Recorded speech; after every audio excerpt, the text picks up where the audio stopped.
আমার আগের ভিডিওতে আমি দেখিয়েছিলাম 23শে আগস্ট 2025 সকালবেলা বাড়ি থেকে বেরিয়ে টোটো ধরে কাঁচাপাড়া স্টেশনে যাওয়া, সেখান থেকে নৈহাটি, আবার নৈহাটি থেকে শিয়ালদা রামপুরহাট এক্সপ্রেস ধরে ট্রেন রাস্তার দুধারের প্রাকৃতিক দৃশ্য উপভোগ করতে করতে আমরা পৌঁছে গিয়েছিলাম বোলপুর শান্তিনিকেতন।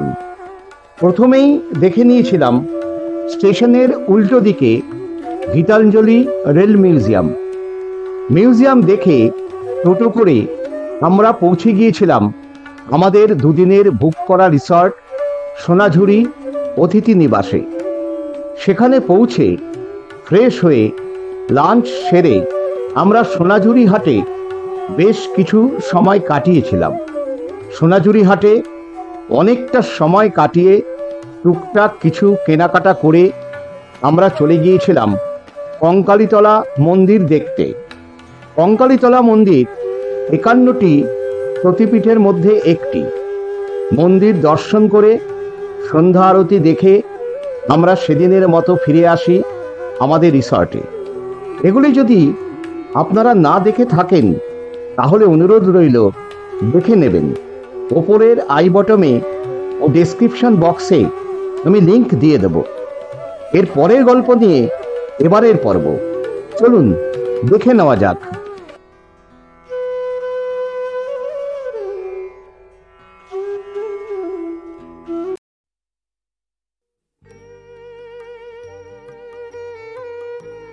ছোটবেলায় সহজ পাঠের যে ছবিটি আমরা দেখি সেটি হলো এটির ছবি, যেটা শিল্পী নন্দলাল বসু এঁকেছিলেন। এই জায়গাটার নাম তিন পাহাড়। রবীন্দ্রনাথের পিতা মহর্ষি দেবেন্দ্রনাথ ঠাকুর জলের অভাব মেটানোর জন্য এখানে একটি জলাশয় খনন করেন। সেই পুকুরের মাটি 3টি জায়গায় স্তূপ করে রাখা হয়। তারপর থেকে এর নাম হয়ে যায় তিন পাহাড়। পরে অবশ্যই মাটিগুলি দিয়ে আবার পুকুরটি ভরাট করে দেওয়া হয়, কিন্তু নামটি এখনো থেকে গেছে।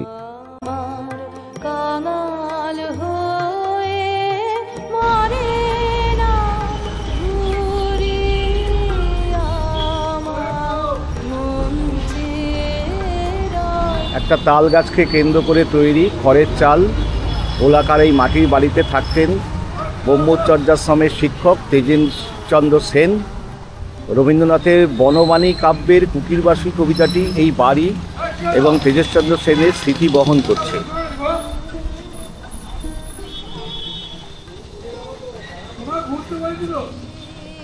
এটা হচ্ছে তালধ্বজ,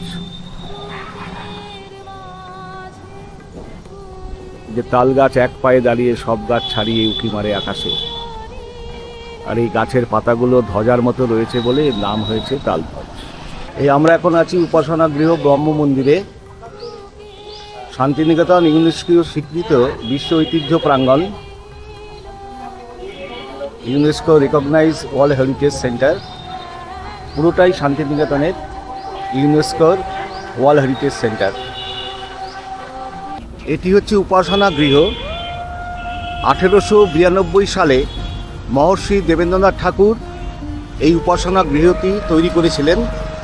এর ছাদ হচ্ছে টালির, আর নিচে হচ্ছে মেঝেটা মার্বেল পাথরের, সাদা মার্বেল পাথরের, আর বেলজিয়াম কাঁচ দিয়ে এই উপাসনা গৃহটির দেয়ালগুলো রং বেরঙের বেলজিয়াম গ্লাস দিয়ে এই উপাসনা গৃহটি তৈরি করা হয়েছে। এখানে এই উপাসনা গৃহটির উদ্বোধন করেন দেবেন্দ্রনাথ ঠাকুরের জ্যেষ্ঠ পুত্র দ্বিজেন্দ্রনাথ ঠাকুর। আর এখানে প্রতি বুধবার উপাসনা হয়, যেহেতু ওই দিনটি ব্রহ্মচর্যের জন্মদিবস হিসেবে ধরা হয়, সুতরাং প্রতি বুধবার এখানে উপাসনা হয়। এখানে আশ্রমের শিক্ষার্থীরা থাকেন, আশ্রমে যারা আবাসিক তারা থাকেন, এবং বাইরের লোকও এই উপাসনায় অংশগ্রহণ করতে পারে। তবে শর্ত একটাই, সাদা কাপড় পরে, সাদা পোশাক পরে এই উপাসনা গৃহে উপাসনা করতে হবে। এটি কিন্তু বহু প্রাচীন, অর্থাৎ 1892 সালে এটি তৈরি হয়েছিল। আর তখনকার দিনে এই জিনিসটি এখানকার একটি বিশেষ আকর্ষণ ছিল।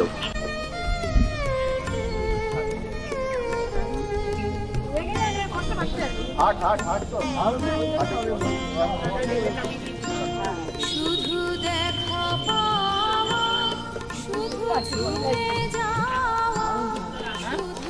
লাগছে দেখো কলা বাগান বলেন।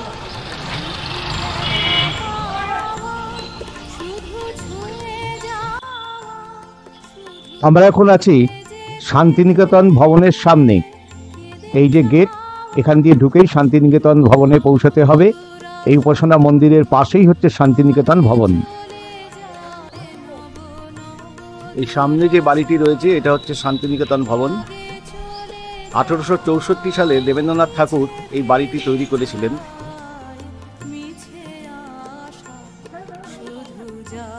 তবে বর্তমানে এখানে ভেতরে ঢুকতে দেওয়া হয় না, যা দেখবার বাইরে থেকেই দেখতে হবে আমাদের।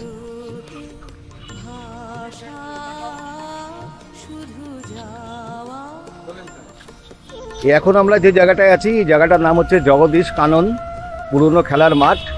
এই জায়গাটাতেই আগে শান্তিনিকেতনে মেলা হতো, তবে মেলার পরিধি অনেকটা বেড়ে গেছে, যার জন্য এখন আর এখানে মেলাটা হয় না। এখন মেলার জায়গাটা আলাদা। এখানেই আগে পৌষ মেলা হতো যখন প্রথম শুরু হয়েছিল। এটা ওই শান্তিনিকেতন ভবনের ঠিক উল্টো দিকে এই জায়গাটা। যখন শান্তিনিকেতনের পৌষ মেলা শুরু হয় তখন এখান থেকেই এই পৌষ মেলাটা শুরু হয়েছিল। এই আপনারা জানেন সেই কুমোরপাড়া, গরুর গাড়ি, বোঝাই করা, কলসিহারি, সেই কবিতাটি রবীন্দ্রনাথ এই মেলা থেকে অনুপ্রাণিত হয়ে লিখেছিলেন।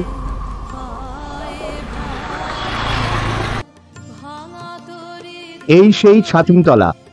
মহর্ষি দেবেন্দ্রনাথ ঠাকুর যখন রায়পুরের জমিদার বাড়িতে নিমন্ত্রণ রক্ষা করতে এসেছিলেন তখন এই ছাতিম গাছের তলায় কিছুক্ষণের জন্য বিশ্রাম করেন এবং এখানে তিনি তার প্রাণের আরাম, মনের আনন্দ ও আত্মার শান্তি পেয়েছিলেন। তখন রায়পুরের জমিদারের কাছ থেকে 16 আনার বিনিময়ে 20 বিঘা জমি পাট্টা নেন। বর্তমানে 7ই পৌষ সকাল 7:30টায় এখানে উপাসনা হয়, কিন্তু সেকালের সেই ছাতিম গাছ দুটি মরে গেছে। তারপর ওই জায়গায় 2টি ছাতিম গাছ রোপণ করা হয়। সেই ছাতিমতলা বর্তমানে ঘেরা আছে, সেখানে সাধারণের প্রবেশ নিষেধ। দক্ষিণ দিকের গেটে তিনি প্রাণের আরাম, মনের আনন্দ ও আত্মার শান্তি, এই কথাটি এখনো লেখা আছে। দেবেন্দ্রনাথ ঠাকুর চেয়েছিলেন জাগতিক কোলাহল থেকে মুক্ত একটা জায়গা, যেখানে মানুষ তার সাংসারিক জীবন থেকে বেরিয়ে এসে ঈশ্বরের উপাসনায় সময় কাটাতে পারেন। সেই আইডিয়া থেকেই এই ছাতিমতলা তৈরি করা হয়েছিল। তবে যে ছাতিম গাছগুলো ছিল সেই ছাতিম গাছগুলো বর্তমানে নেই, সেই গাছগুলো মারা গেছে। তার বদলে পরে যে গাছগুলো পোতা হয়েছিল সেগুলোই এখানে রয়েছে, যেগুলো আপনারা দেখতে পাচ্ছেন ওই সামনে। এখানে যেহেতু ভেতরে যাওয়া যায় না, তাই খুব একটা সামনে থেকে আমি আপনাদের ছবি দেখাতে পারছি না। এই আমরা এখন রবীন্দ্র মিউজিয়াম দেখতে যাব। এখানে ঢোকবার জন্য প্রবেশ মূল্য আছে, দর্শক প্রতি 100 টাকা, ছাত্রদের লাগে 10 টাকা। আর এটার টাইমটা হচ্ছে, টাইমটা এখানে দেখতে পাচ্ছি না।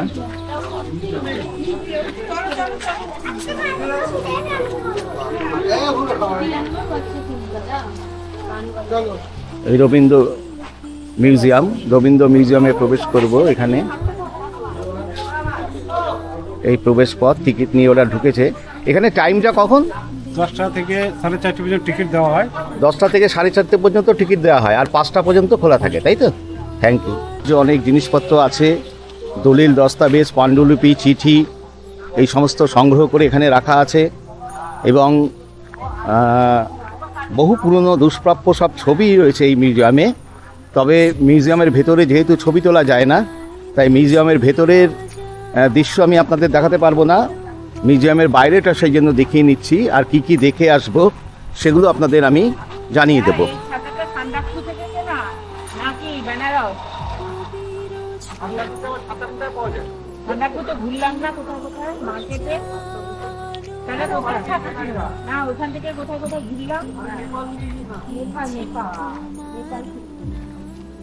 এই মিউজিয়াম খোলাটাকে সকাল 10টা থেকে বিকেল 5টা পর্যন্ত, তবে 4:30 পর্যন্ত টিকিট দেওয়া হয়, তারপর টিকিট দেওয়া বন্ধ করে দেওয়া হয়। এই মিউজিয়ামের ভেতরে ছবি তোলা নিষেধ, আর এখানে ঢুকতে গেলে চটি বাইরে রেখে যেতে হবে।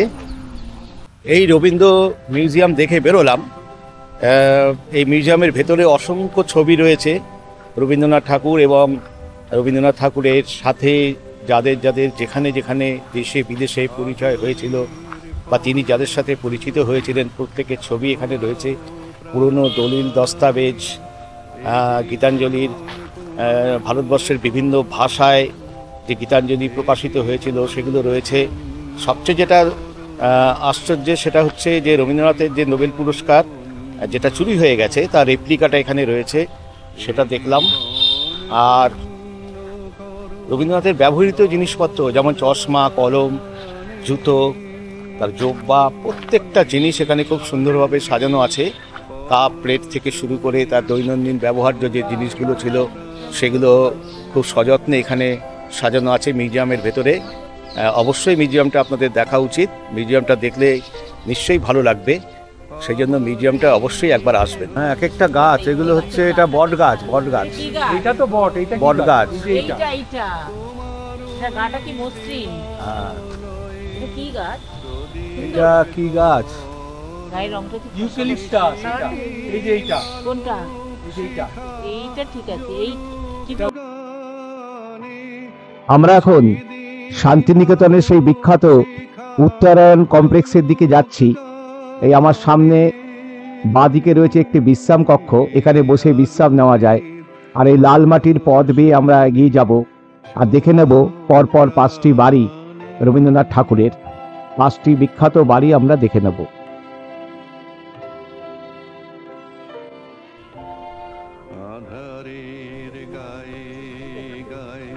এটা রামকিঙ্কর বেজের তৈরি আরেকটি ভাস্কর্য। আমরা এখন রয়েছি উত্তরায়ণ কমপ্লেক্সে।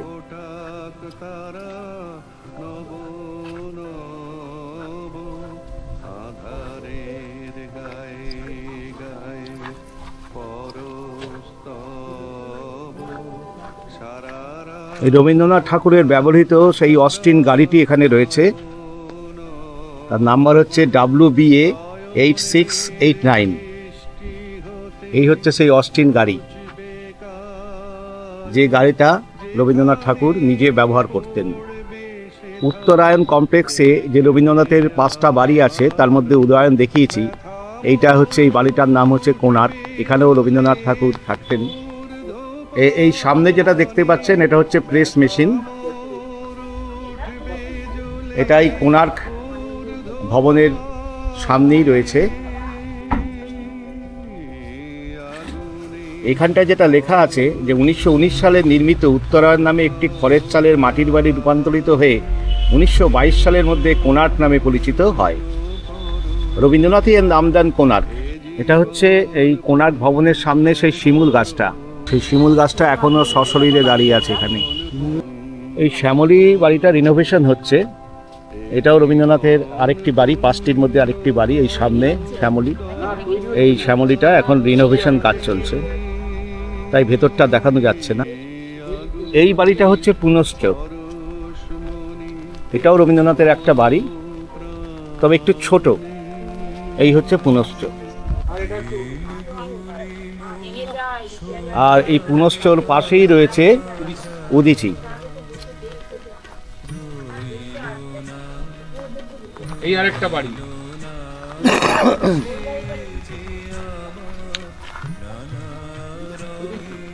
রবীন্দ্রনাথের তৈরি করা এটি হচ্ছে শেষ বাড়ি উদীচী। এটা 1939 সালে তৈরি হয়েছিল।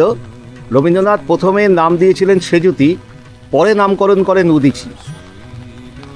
একতলা এবং দোতলায় একটি করে মোট 2টি ঘর এই বাড়িতে আছে।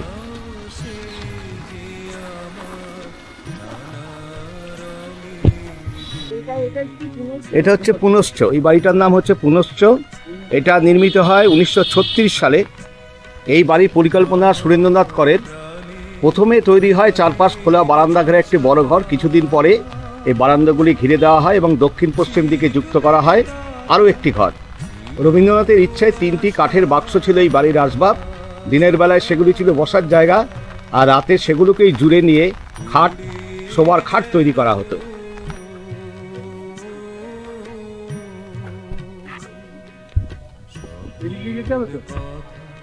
এটা হচ্ছে নাট্যঘর। এই বিভিন্ন নাটকের মহড়া এখানে করা হয়। এটাও ওই শান্তিনিকেতন কমপ্লেক্সের মধ্যেই পড়ে নাট্যঘর। এটাও রামকিঙ্কর বেজের তৈরি।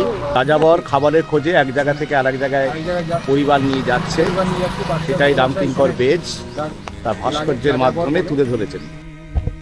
এই জায়গাটার নাম মালঞ্চ। এখানে রামকিঙ্কর বেজ থাকতেন। এই কিঙ্কর উদয়ন নামে এই বাড়িটি রয়েছে সামনে। ওই যে সামনে যে হলুদ রঙের বাড়িটি রয়েছে, এই বাড়িটিতেই রামকিঙ্কর বেজ থাকতেন। এটা হচ্ছে রামকিঙ্কর বেজের তৈরি আরেকটি ভাস্কর্য, কলের গান। এটা হচ্ছে ঐতিহ্যময় প্রাঙ্গণ কলা ভবন। এটা রবীন্দ্রনাথেরই সৃষ্টি, রবীন্দ্রনাথেরই আইডিয়াতে এই জিনিসটি তৈরি করা হয়েছে। রবীন্দ্রনাথের জীবন দর্শন, তার শিল্প সংস্কৃতি ঐতিহ্য এখানে তুলে ধরা হয়। আমরা এখন যে জায়গাটায় রয়েছি, এই বাড়িটার নাম হচ্ছে প্রতীচী। এটা হচ্ছে নোবেল পুরস্কারপ্রাপ্ত বিখ্যাত অর্থনীতিবিদ অমর্ত্য সেনের বাড়ি। তবে ভেতরে যাওয়া যাবে না, আমরা বাইরে থেকেই আপনাদের দেখাচ্ছি। এই যে সামনে দেখতে পাচ্ছেন, এটা হচ্ছে অমর্ত্য সেনের বাড়ি। যখন উনি শান্তিনিকেতনে আসেন তখন এই বাড়িটিতেই উনি থাকেন। বর্তমানে এটি বন্ধ আছে, আমরা বাইরে থেকে দেখছি এবং বাইরে থেকেই ছবি তুলছি। এখন যে জায়গাটায় দাঁড়িয়ে আছি, এটা হচ্ছে কৃষি অর্থনীতি গবেষণা কেন্দ্র বিশ্বভারতী শান্তিনিকেতনের। এখানেও ভেতরে ঢোকার কোনো পারমিশন নেই, এই বাইরে থেকেই আমাদের দেখতে হচ্ছে। এখানেও একটা সুন্দর ভাস্কর্য রয়েছে ঠিক সামনে, খুব সুন্দরভাবে সাজানো রয়েছে। তবে এখন আজকে রবিবার বলে সব বন্ধ আছে অফিস। আমরা বাইরে থেকে দেখছি এবং আপনাদের দেখাচ্ছি।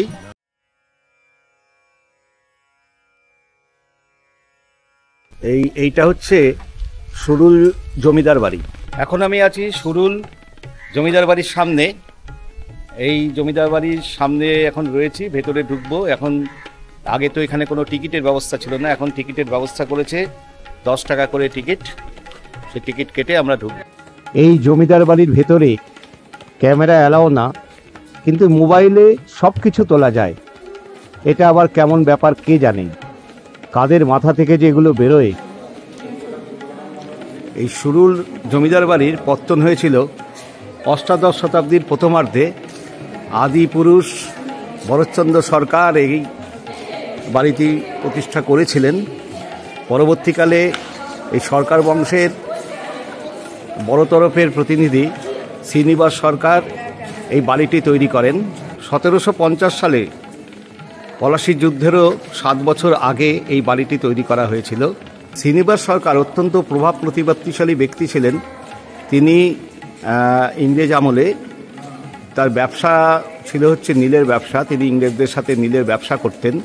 সেই ব্যবসা থেকে এবং তখনকার যে নৌকার পালের যে কাপড়, সেই কাপড়ের ব্যবসা থেকে প্রচুর অর্থ উপার্জন করেছিলেন এবং এই বাড়িটি তখন তৈরি করেছিলেন। এই বাড়িতে রবীন্দ্রনাথ ঠাকুর এবং গান্ধীজি কাটিয়ে গেছে।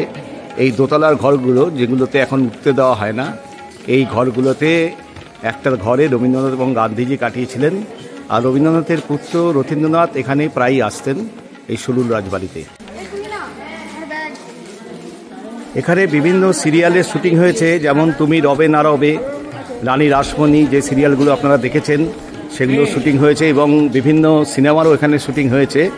এখানে এই যে দুর্গা প্রতিমার, এখানে দুর্গা প্রতিমা এখন রয়েছে, প্রতি বছরই এখানে পুজো হয়। এই দুর্গা পুজো একটা ঐতিহ্যপূর্ণ, বাংলার একটা ঐতিহ্যপূর্ণ পুজো, কারণ এই দুর্গা পুজো হচ্ছে প্রায় 250 বছরের পুরনো দুর্গা পুজো। এই দুর্গা পুজোর সময় এই বাড়িটি আলোকসজ্জায় সেজে ওঠে এবং এই জমিদার বংশের যারা পূর্বপুরুষ রয়েছেন তারা এখানে আসেন এবং এলাকার মানুষ সেই পুজোয় অংশগ্রহণ করেন। লোকশিল্প, বাউল শিল্প, নাচ গান, এগুলো এই বাড়িটি। আর দুর্গা ঠাকুরের আরেকটা বৈশিষ্ট্য হলো যে এখানে দুর্গা ঠাকুরের বিসর্জন হয় না। বিসর্জন হওয়ার পর তার কাঠামোটা তুলে আনা হয় এবং কাঠামোটা রেখে দেওয়া হয়, সেই কাঠামোর ওপরই আবার পুজো করা হয়। এই নিচে আমরা ঢুকতে পারবো, ওপরে আমরা যেতে পারবো না। আর এখানে আগে ফ্রি ছিল, এখন 10 টাকা প্রবেশ মূল্য দিয়ে প্রবেশ করতে হয়। আগে এখানে কোনো প্রবেশ মূল্য ছিল না। সুরুল রাজবাড়ির পেছন দিকে আমরা যাচ্ছি, এখানেও মন্দির রয়েছে। এই যে এখানে দুর্গাপুজো হয়, দালান রয়েছে।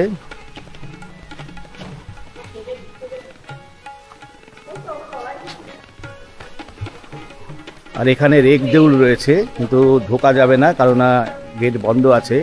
এই রেগদৌল হচ্ছে বাংলার লোকসংস্কৃতির একটা বৈশিষ্ট্য। এই জিনিসটা বিষ্ণুপুর, বাঁকুড়া, বিষ্ণুপুর এই সমস্ত অঞ্চলেই বেশি দেখা যায়।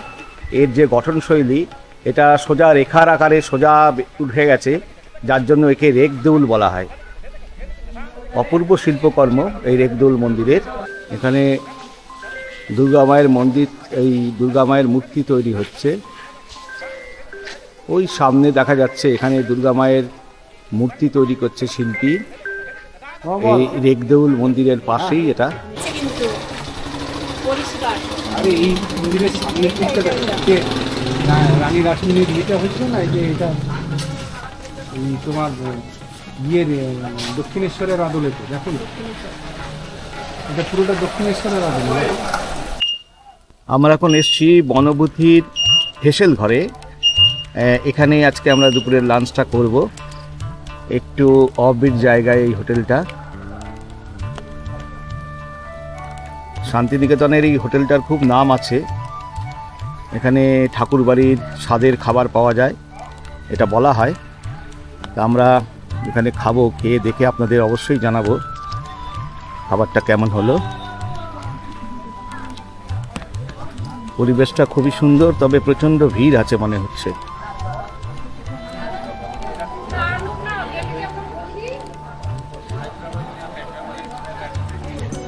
প্রচুর অটো এখানে দাঁড়িয়ে রয়েছে, টোটো দাঁড়িয়ে রয়েছে, তাতেই বুঝতে পারছি যে বেশ ভিড় আছে ভেতরে।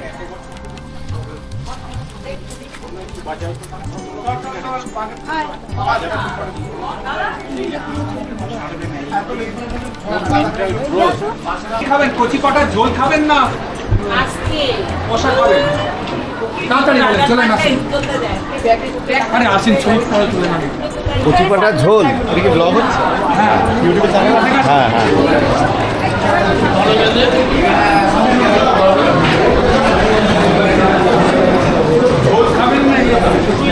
কোনটা ভালো হবে জিজ্ঞেস করেন না? দুটোই ভালো হবে, আপনার ইচ্ছা মতো খাবেন। আমরা ভাত দিয়ে খাবো, তাহলে কোনটা? দুটোই ভালো হবে, একটা কষা আছে, একটা কচি পাটার ঝোল। আমি ঝোল খাবো। হ্যাঁ, তাহলে ঝোল চারটে।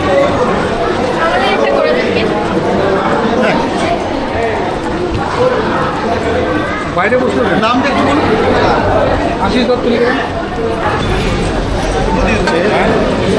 এখানে ঘি রয়েছে, ভাত রয়েছে, একটা শাক রয়েছে, একটা ভাজা রয়েছে, ডাল রয়েছে, শুক্তো রয়েছে। এটা কিসের তরকারি? মোচা। আর এটা হচ্ছে খাসির মাংস। এই বনভূতি হেসেল ঘরে খেয়ে বেরোলাম। খাবার তো খুবই ভালো। কাঁসার থালা, কাঁসার গ্লাস, আর প্রচুর আইটেম খাবারের। ভাত দিয়েছে, প্রথমেই ছিল গাওয়া ঘি, সেটা খেলাম। তারপর শুক্তো, শাক, ভাজা, মোচার তরকারি। মোচার তরকারিটা তো খুবই ভালো হয়েছিল। মুগের ডালটাও ভালো হয়েছিল। আর কচি পাঁঠার মাংস খেলাম, সত্যি কচি পাঁঠার মাংস।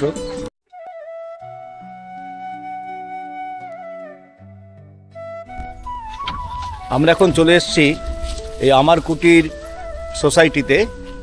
এই জায়গাটা একটু দেখে নেব। এই আমার কুটির সোসাইটি 1927 সালে প্রতিষ্ঠিত হয়েছিল। এটা শান্তিনিকেতনের একটি ঐতিহাসিক এবং ঐতিহ্যময় সমবায় সমিতি। রবীন্দ্রনাথ ঠাকুরের যে চিন্তাধারা তার বাস্তবায়ন করতে এই সমবায় সমিতি তৈরি করা হয়েছিল। স্বাধীনতা সংগ্রামীরা এখানে আশ্রয় নিত এবং এখানে থাকতো। স্বাধীনতা সংগ্রামীদের আশ্রয়স্থল বলা যেতে পারে এই জায়গাটাকে। আর সুসেন মুখার্জি, যিনি গান্ধীজির সাথে দেখা করার পর এখানে ফিরে এসে এই সোসাইটিটি তৈরি করেন এবং এই সোসাইটিটা এখানকার লোকশিল্প, সংস্কৃতি এবং ঐতিহ্যকে তুলে ধরা হয়েছে এখানে। আমরা ভেতরটা একটু দেখে নেব। মূলত এই জায়গাটায় এখানকার শান্তিনিকেতনের যে লোকশিল্প এবং লোক সংস্কৃতি, তার কারু শিল্প, চিত্রকলা এবং বিভিন্ন রকম জিনিসের প্রদর্শনী এখানে হয় এবং বিক্রিও হয়। এটা একটা মার্কেটও বলা যেতে পারে। এবং এই সোসাইটিটা দীর্ঘদিন ধরে চলছে এবং প্রচুর টুরিস্ট অবশ্যই এখানে আসে দেখতে। তাই আমি রেকমেন্ড করব আপনারাও আসবেন, জায়গাটা আসতে সত্যি ভালো লাগবে। এবং কি কি দেখবো না দেখবো, যদি ভেতরে ছবি তোলার অনুমতি থাকে তাহলে আপনাদের অবশ্যই দেখাবো। এই সামনেই একটা রবীন্দ্রনাথের প্রতিমূর্তি আছে আমার সোসাইটির সামনেই, আর এই পাশটাই হচ্ছে আমার কুটির সোসাইটি ফর রুরাল ডেভেলপমেন্ট। এই আমার কুটির দেখে বেরোলাম, তবে ভেতরে কোনো ছবি তুলতে দেওয়া হয় না, সেজন্য আমি ভেতরে কিছু দেখাতে পারলাম না। বেশিরভাগই সব হ্যান্ডিক্রাফট জিনিস বিক্রি হচ্ছে, জামা কাপড়, বিভিন্ন হাতের কাজের জিনিস, এখানকার যেগুলো ঐতিহ্য সেগুলোই বিক্রি হচ্ছে। এছাড়া সেরকম কিছু নেই, তবে দাম মোটামুটি খুব বেশিও না খুব কমও না। তবে হস্তশিল্প যেহেতু হাতে তৈরি জিনিস, সুতরাং দাম একটু বেশিই হয়। এই সামনে যে জায়গাটায় যাচ্ছি, এই আমার কুটির শিল্পগ্রামের ঠিক পেছন দিকে এখানে কোপাই নদী বয়ে চলেছে। এই কোপাই নদী দেখার জন্য এখানে এসেছি। এই যে কোপাই নদীকে দেখে অনুপ্রাণিত হয়ে রবীন্দ্রনাথ ঠাকুর লিখেছিলেন, আমাদের ছোট নদী চলে আঁকে বাঁকে, বৈশাখ মাসে তার হাঁটু জল থাকে। এই কবিতাটি এই কোপাই নদীকে নিয়েই লেখা। কোপাই নদীতে সাধারণত জল খুব কম থাকে, এখন প্রচুর বৃষ্টি হয়েছে এবং বর্ষার সময় কোপাই নদীতে কিন্তু এখন জল ভালোই আছে। আর ওই সেই দূরে বাঁক, এই যে দূরে এই কোপাই নদীর ওই বাঁক দেখতে পাচ্ছি, ওই বাঁক ঘুরে জল আসছে। এই কোপাই নদী তারাশঙ্কর বন্দ্যোপাধ্যায়ের বিখ্যাত উপন্যাস হাসুলি বাঁকের উপকথা এই এখান থেকেই তৈরি হয়েছিল। আমার কুটিরের পেছন দিকে একটা সংগ্রহশালা, একটা মিউজিয়াম মতো রয়েছে।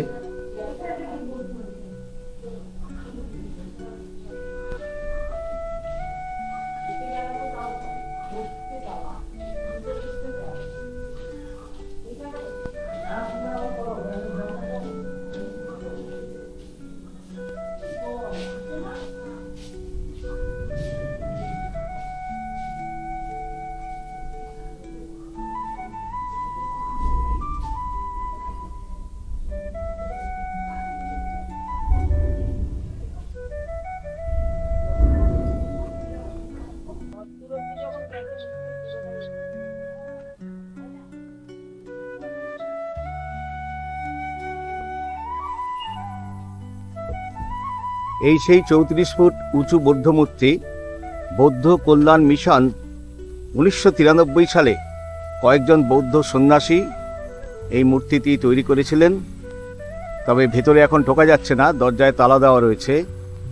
এখানে বুদ্ধের অষ্টাঙ্গিক মার্গ যেটা আছে, সম্যক দৃষ্টি, সম্যক সম্পর্ক, সম্যক বাক্য, সম্যক কর্ম, সম্যক জীবিকা, সম্যক প্রচেষ্টা, সম্যক স্মৃতি, সম্যক সমিতি, যে বুদ্ধের যে অষ্টমার্গ, সেই তার বাণী এখানে প্রচার করা হয়। এই বৌদ্ধ মূর্তিটা হচ্ছে পুরোপুরি সাদা রঙের এবং এর উচ্চতা হচ্ছে 34 ফুট। তো ভেতরে ঢোকার উপায় নেই, ভেতরে ঢোকা যাচ্ছে না।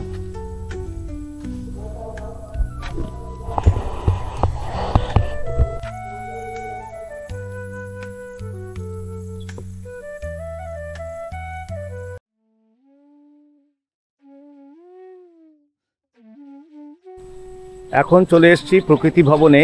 এটা নেচার আর্ট মিউজিয়াম।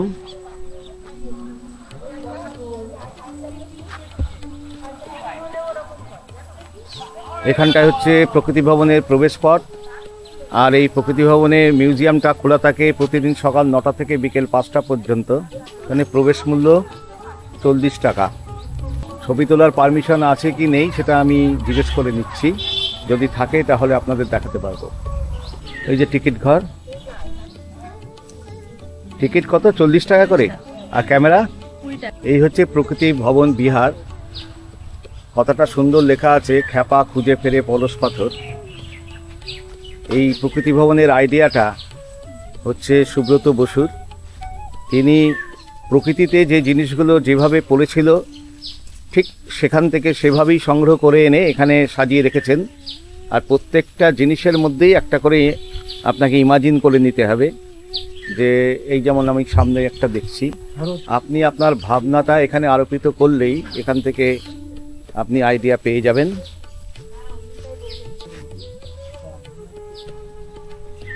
প্রকৃতিতে জিনিসগুলো যেভাবে পাওয়া গেছে সেভাবেই এখানে সাজানো আছে। এই দেখছেন এটাকে মনে হচ্ছে একটা হাঁস উল্টো দিকে মুখ করে রয়েছে। প্রকৃতিতে যেভাবে পাওয়া গেছে ঠিক সেভাবেই এনে এখানে রাখা আছে। ছেনি হাতুড়ি দিয়ে এর ওপর কোনো কাজ করা হয়নি, একদম ন্যাচারাল যা পাওয়া গেছে ঠিক সেইভাবেই এখানে রাখা আছে। এটা হচ্ছে প্রকৃতি ভাবনা, প্রকৃতির নন্দন চিন্তা, টাইম অ্যান্ড লাইফ, কাল ও প্রাণ। এই 1 নম্বর 2 নম্বর গ্যালারিটা আগে দেখে নিই। এদিকটায় হচ্ছে গ্যালারি নাম্বার 1 and 2, আর এদিকটা হচ্ছে গ্যালারি নাম্বার 3 and 4। আগে 1, 2 গ্যালারিটা দেখে নিই, তারপর আমরা 3, 4 দেখতে আসবো। Morning in a butcher shop, কসাইখানায় সূর্যোদয়। এটা হচ্ছে একটা দেবী ছাগল, আর এর উপরে এর একটা করে ছবি টানিয়ে এর সম্পর্কে যে বক্তব্য সেটা এখানে রাখা আছে। এটা হচ্ছে গণেশ ও পার্বতী।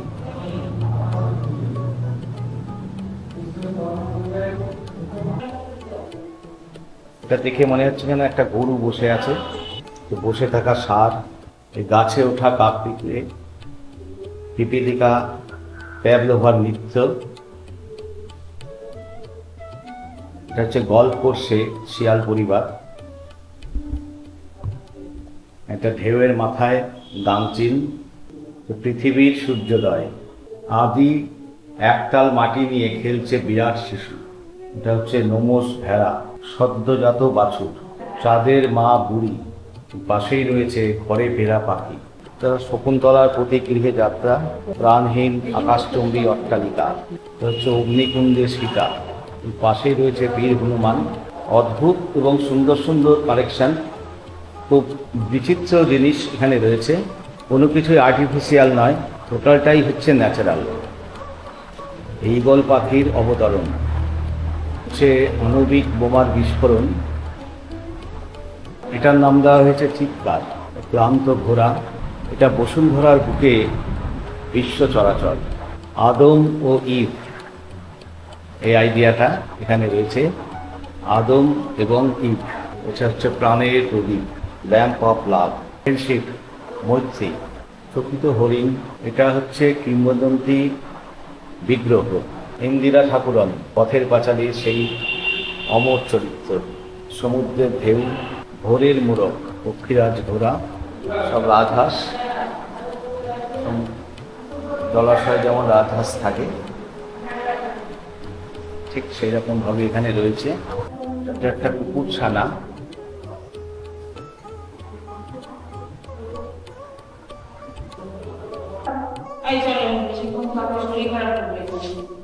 এগুলো নিচের ওগুলোই, এগুলো ব্রোঞ্জ দিয়ে তৈরি করা।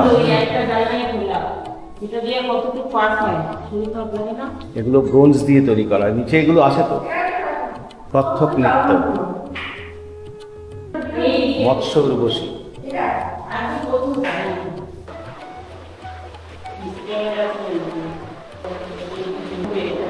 এটা পেঙ্গুইন মহারাজ।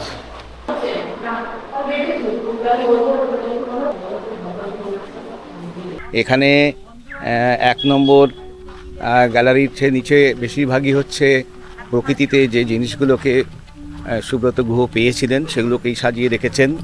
আর দোতলায় সব ব্রোঞ্জের রেপ্লিকাগুলো রয়েছে, সেগুলো দেখে আমরা এখন 3, 4-এ এসছি। 3, 4 দেখে এবং আপনাদেরও দেখাবো। হচ্ছে ভাল্লুক, শামুকের মতো মনে হচ্ছে। এদিকে রয়েছে ময়ূরী, এটা তো দারুণ। এটা হরগৌরী, এটার নাম দেওয়া হয়েছে বাল্মীকির জন্ম। এটা হরগৌরী।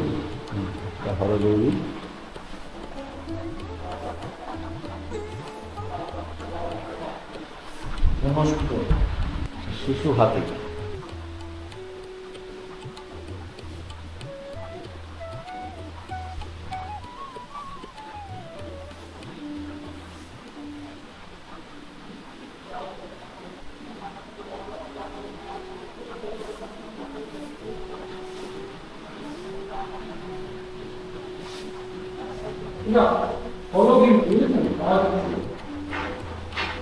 এগুলো তো ব্রোঞ্জ।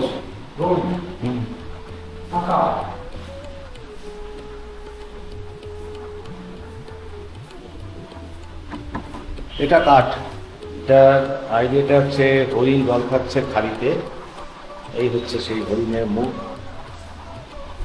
এটা হচ্ছে সোনার তরী, রবীন্দ্রনাথের ছবি।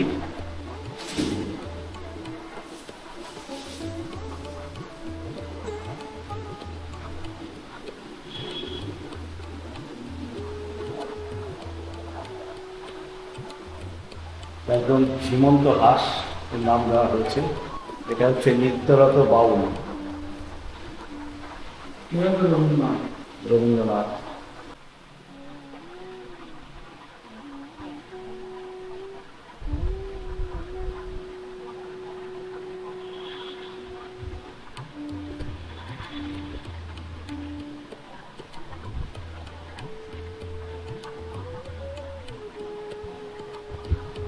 এটা হচ্ছে কুমিরের মতো দেখতে। এটা প্রকৃতি ভবন সকলের জন্য, সবাই দেখতে পারেন, তবে আপনাকে অ্যাবস্ট্রাক্ট আর্ট বা বিমূর্ত শিল্প সম্পর্কে কিছু ধারণা থাকতে হবে, তবেই আপনি আনন্দ পাবেন। আপনার কল্পনা শক্তি যত বেশি হবে আপনি ততটাই রসাস্বাদন করতে পারবেন। শ্রী সুব্রত বসু মহাশয় যে কাজটি করেছেন সত্যি সেটা প্রশংসনীয়।